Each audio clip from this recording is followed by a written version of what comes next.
How to fix Wuthering Waves, crashing and black screen on PC.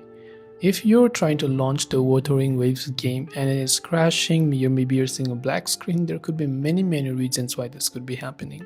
First of all, try to close the Wuthering Waves from the background. If you're on Windows, go to your task manager and close it.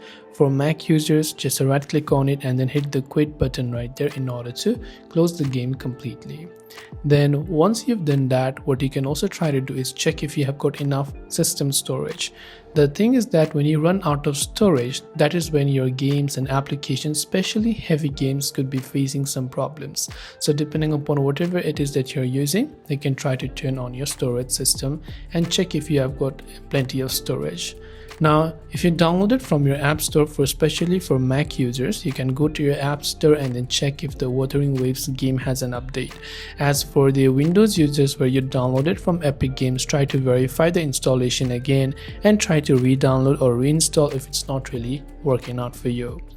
Hopefully, following some of these steps, it may have solved your problem. If you have any questions, feel free to leave them down below. Thank you for watching and see you soon in the next video.